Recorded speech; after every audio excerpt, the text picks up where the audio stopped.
He aquí que la Virgen concebirá y dará a luz un hijo, y llamará su nombre Emanuel. Bendecido sea el Señor.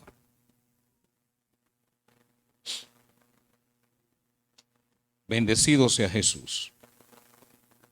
Sabemos que estamos en el tiempo donde se celebra la Navidad. Bendecido sea el Señor. Tiempo que lo esperamos con añoranza, tiempo que lo pasamos en familia, tiempo en que disfrutamos. Para muchos es considerada como la época más bonita del año, como la época donde las familias se unen, la época donde la familia comparten, la época cuando llegan los regalos. Es decir, cuántas cosas hermosas tenemos sobre la Navidad. Bendecido sea el Señor.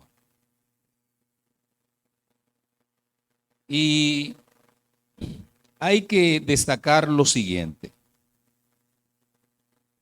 Sabemos que Dios es un Dios trino, formado por Dios Padre, Dios Hijo y Dios Espíritu Santo.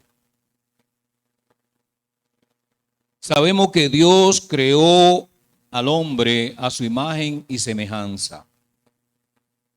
Sabemos que el hombre y la mujer es la obra cumbre de Dios, porque todo lo hizo con su palabra, mas sin embargo, cuando le tocó hacer al ser humano, lo hizo con sus manos. Pero lo hizo también a su imagen y semejanza. Así que lo puso en un lugar muy especial que fue el huerto de Edén. Pero ¿qué sucede? Que con el paso del tiempo el ser humano falló ante los ojos de Dios, pecó. Y por esa razón hubo un distanciamiento entre Dios y la raza humana. De tal manera que de tiempo en tiempo se le fueron enviando profetas, se le fueron enviando personalidades que le servían a Dios con la finalidad de que se restableciera esa relación entre Dios y los hombres. Lo último recurso que Dios decidió enviar fue a su Hijo. Así que cuando envía a su Hijo, había una mujer pura, una mujer íntegra, una mujer que gozaba ante los ojos de Dios de que tenía las cualidades para llevar en su vientre, para permitir que la segunda persona de Dios entrara en su vientre y durante 9 meses se gestara allí ese embarazo que daría al traste o al final de esos 9 meses con el nacimiento de la segunda persona de Dios. Porque podemos ver que Jesús, Dios, se despoja de su vestidura real, se despoja de todo aquellos privilegios que tenía en el cielo y viene a nacer como nosotros los humanos. Así que esta virgen, esta mujer que no había conocido varón, esta mujer que estaba comprometida con José, fue la elegida por Dios para Jesús se gestara en su vientre. Jesús no fue que tuvo el privilegio de que ella lo llevara en su vientre. Ella fue que tuvo el privilegio de llevar la segunda persona de Dios en su vientre. Bendecido sea el Señor. Qué privilegio. Así que cuando José ve que la barriguita de María está creciendo, ¿qué pasó ahí? yo no he hecho nada. Entonces se le apareció un ángel de Dios y le dijo, lo que en ella hay es por orden y gracia del Espíritu Santo. Entonces tú tienes que casarte con ella, tienes que desposarla, porque si José no hacía esto, entonces a María la iban a apedrear, porque iban a considerar que había fornicado. Bendecido sea el Señor. Así que José tuvo que casarse con ella, tomarla por su esposa. Ahora se le puso un dictamen a él. Mira, mi hijo, ella está embarazada, pero a ti no te toca nada hasta que no nazca el bebé. No puede tocarla. No había avivamiento, como dice la hermana Ángela. Así que se da esa situación. Y se da ese embarazo. Llega el momento en que ellos se hace un censo y ellos tenían que ir a empadronarse a su ciudad de origen. Como José era descendiente de la ciudad donde salían los reyes, a José le tocaba en Judea.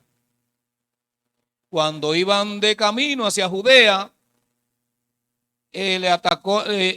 María entra en labores de parto en un pueblecito, en una aldea llamada Belén. No encontraron lugar en el hospital. En ese tiempo al hospital le llamaban mesón. No encontraron espacio, no encontraron lugar.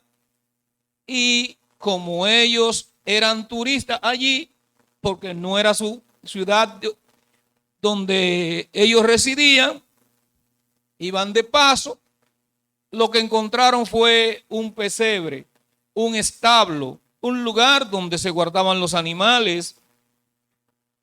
Así que allí, en medio de la paja que se guardaba, se almacenaba allí para alimentar los animales en el invierno, ese fue el colchón que tuvieron que utilizar para María alumbrar, para María parir allí al Salvador del mundo. Ya usted sabe que aquel lugar, me imagino que no había olores muy agradables por los desechos de los animales, ¿verdad? Ya usted sabe. Entonces, mire qué lugar viene a nacer la segunda persona de Dios, Jesús, en un lugar despreciable, en un lugar lleno de contaminación, en un lugar lleno de impurezas. Ustedes pueden ver, por ejemplo, las mujeres que han parido, cuando van a parir, tienen que ir a un lugar que esté limpio, que no haya bacterias para no contaminarse. Por eso usted ve que los quirófanos siempre hay que estarlo limpiando con la finalidad de que la mujer que vaya a acostarse ahí para dar a luz no se contamine. María no tuvo esa suerte. Mire qué lugar nace el Hijo de Dios. En Belén, en un pesebre, en una ciudad que prácticamente era considerada como la más pequeña del reino de Judá. Allí nace Jesús. Y sabemos que desde los tiempos antiguos habían predicciones, habían profecías que tenían que ver con el nacimiento de Jesús.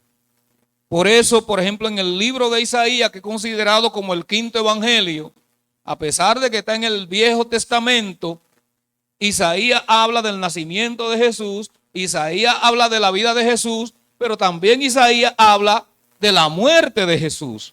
Es decir, que te hace todo un trayecto desde el nacimiento hasta su muerte. Por eso para muchos es considerado el quinto evangelio. Entonces, vemos la humildad donde nace el Hijo de Dios. En Belén de Judea, la palabra Belén significa casa de pan. Allí nace el Hijo de Dios. Y en la profecía que vemos en Isaías, dice que le pondrían el nombre de Emanuel, que quiere decir Dios con nosotros. Mas sin embargo, cuando nace, María y José deciden ponerle Jesús, que quiere decir Dios salva. Entonces ese es el nombre que se le pone. ¿Qué sucede? Que cuando Jesús nace, habían unos magos de Oriente que le estaban dando seguimiento a las profecías que hablaban del nacimiento del Hijo de Dios, de Jesús. Así que ellos comenzaron a seguir una estrella. Mire el GPS que tenían esta gente, ¿verdad? Ese era su location, ¿eh?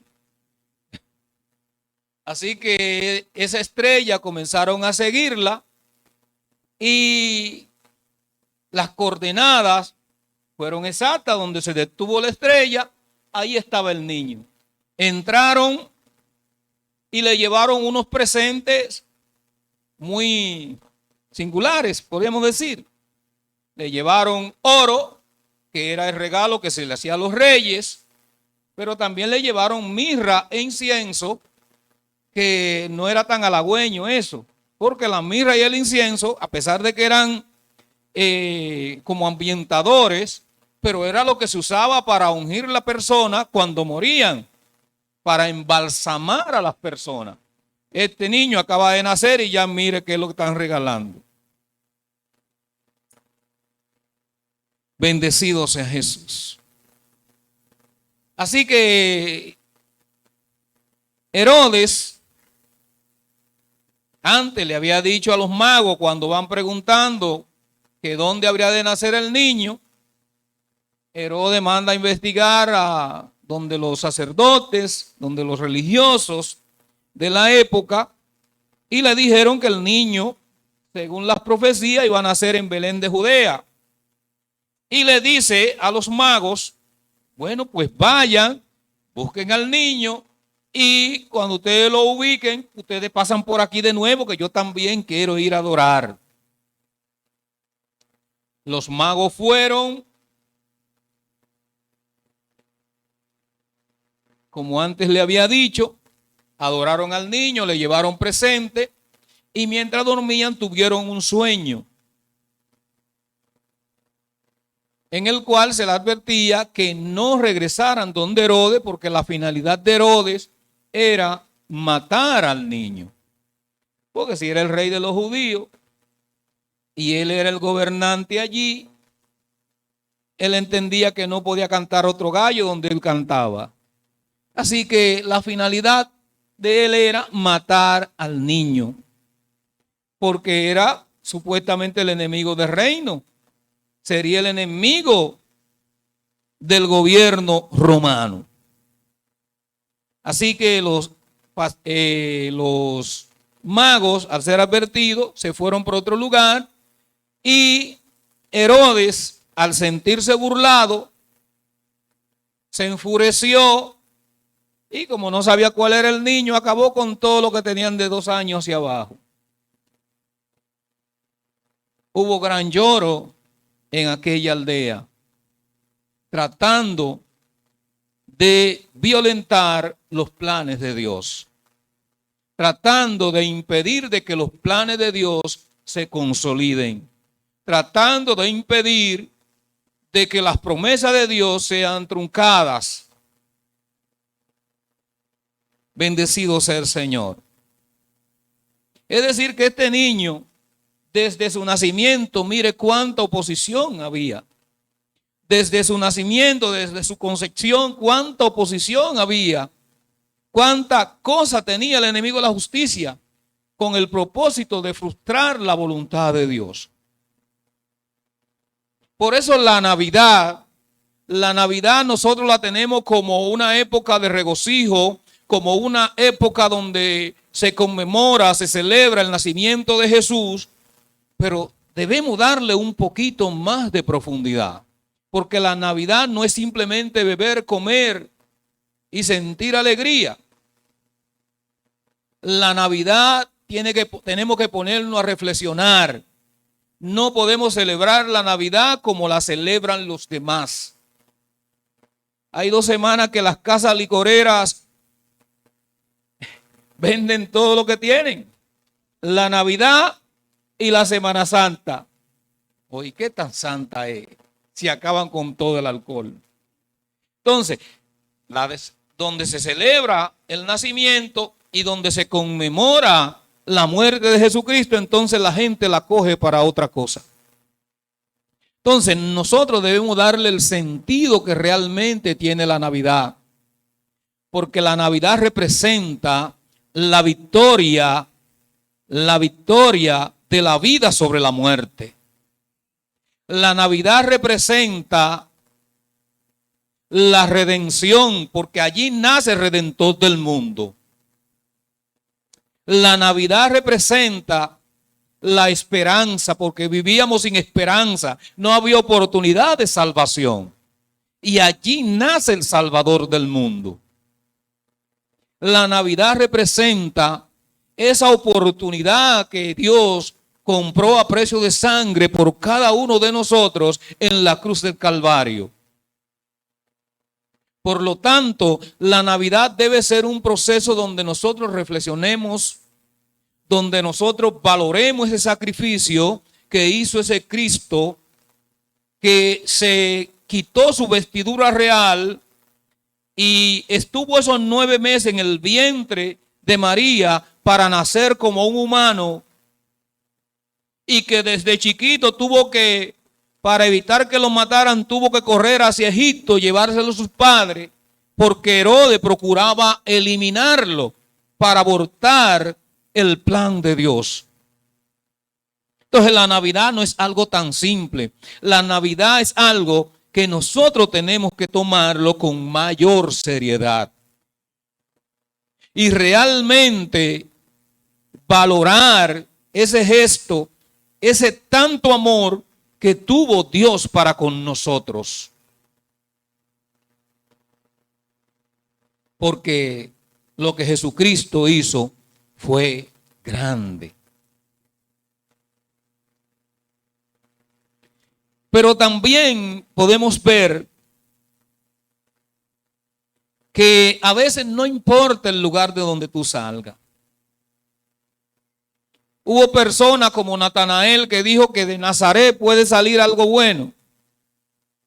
Porque después que Jesús se fue a Egipto como niño y vivió alrededor de casi 4 años en Egipto, y cuando muere Herodes y los que le perseguían, un ángel le habla a José y le dice: vuelve a Israel. Ellos se establecen en Nazaret. Y cuando se da el asunto de que ya Jesús crece y comienza a hacer milagros, comienza a hacer prodigios, que le hablan a Natanael, dice: pero de Nazaret puede salir algo bueno. Sí, de Nazaret puede salir algo bueno, porque de ahí, para que le llamaran el Nazareno, allí vivió Jesús. También hay personas que dirán: del carril, de la pared, de Monte Largo, de Monte Adentro, ¿puede salir algo bueno? Sí, porque todo aquel que se pone en la mano de Cristo Jesús y que se deja modelar, que se deja trabajar por Cristo Jesús lo hace una nueva criatura, un nuevo hombre y una nueva mujer. María Magdalena era mala. Mala para la sociedad, pero los tigres la buscaban.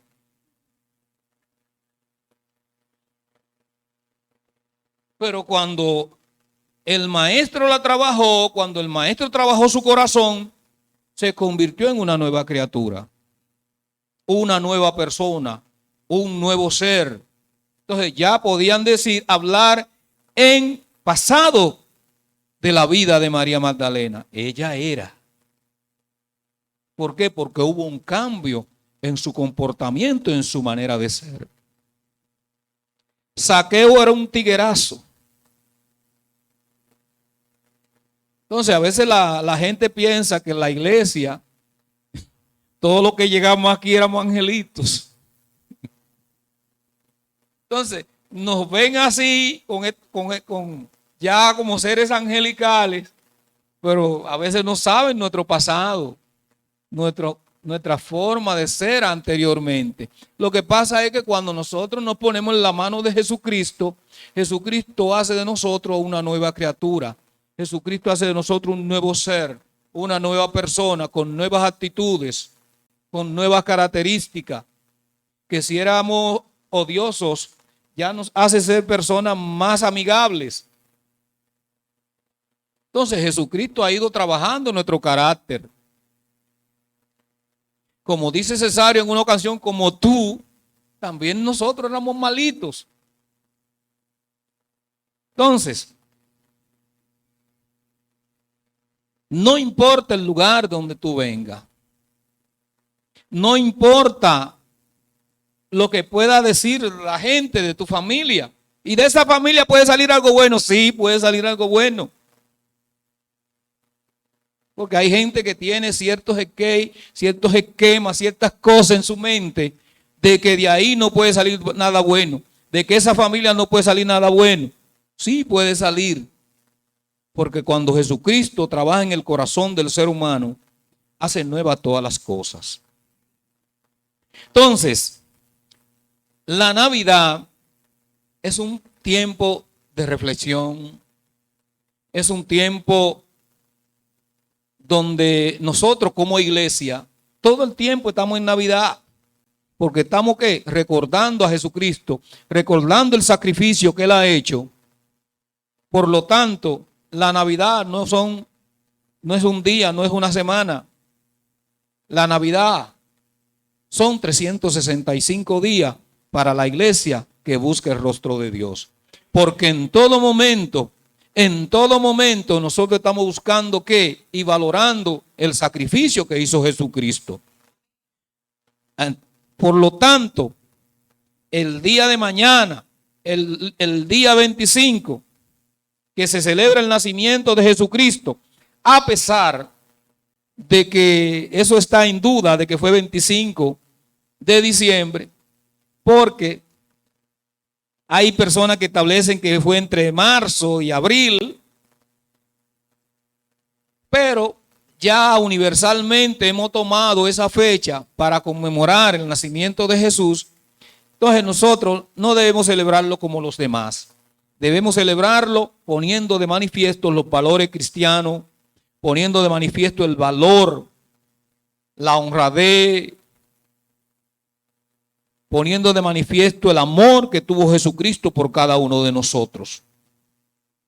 Es necesario de que cada día nosotros recordemos lo que Jesús hizo. Que no celebremos como los demás, porque nosotros no somos como los demás. Nosotros somos nueva criatura. No, la Navidad no es simplemente para comer. La Navidad no es simplemente para juntarse. Es para cada día reflexionar más y más sobre el sacrificio que hizo Jesucristo. Con la finalidad de que nosotros podamos ser mejores creyentes, mejores personas, que amemos a nuestro prójimo, no solamente en este tiempo, porque la Navidad para nosotros no son 7 días, ni un día, ni 2 días, sino 365 días y las 24 horas de cada día. Así que nosotros tenemos que valorar ese sacrificio que hizo nuestro Señor Jesucristo. Bendecido sea el Señor. En el libro de Isaías, capítulo 9, versículo 6, dice: porque un niño nos es nacido, hijo nos es dado, y el principado sobre su hombro, y se llamará su nombre admirable, consejero, Dios fuerte, Padre eterno, príncipe de paz. Mire todos los nombres que se le dan a Jesucristo. Ese Cristo que tuvo tanto amor que fue capaz de dar su vida por los demás. Cualquiera da su vida por las personas que ama. Jesucristo, diferente a nosotros, la dio por los que le amaban, pero también la dio por los que le adversaban, por los que le odiaban, por los que le injuriaban. Sin haber cometido ningún pecado, sin haberle faltado a nadie, era odiado por muchos. Fue perseguido por muchos. Pero llevó una carga enorme sobre sus hombros, la carga del pecado de todos nosotros, con la finalidad de lograr la misión, el propósito de Dios que Dios había encomendado y que el diablo, Satanás y su demonio no querían que él alcanzara. Por lo tanto, él subió a aquella cruz y allí clavó el acta que nos era contraria. Colosenses capítulo 2, versículo 4. Había un acta que decía que tú y yo teníamos que morir, que tú y yo nos íbamos a perder. Y él, derramando su sangre, allí nos abrió la puerta de la redención. Nos abrió la oportunidad de ser salvos. Por lo tanto, nosotros tenemos que valorar ese sacrificio que hizo Jesucristo.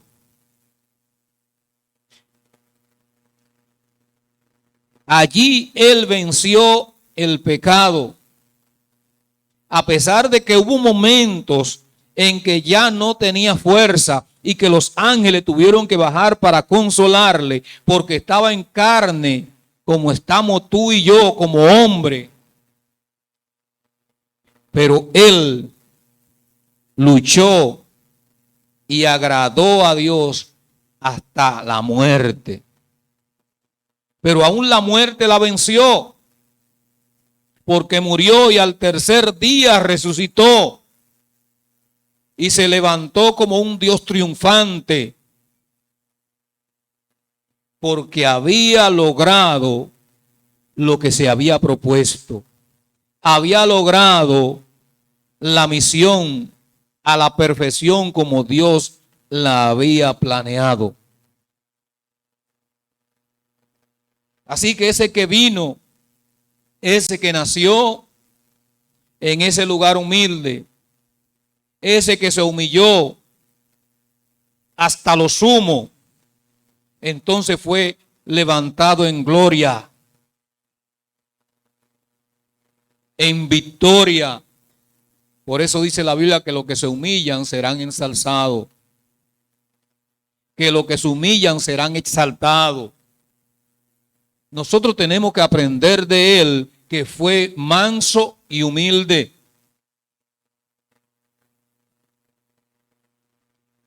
A pesar de que era rey de reyes y señor de señores, mire dónde nació. Mire en qué pueblecito nació.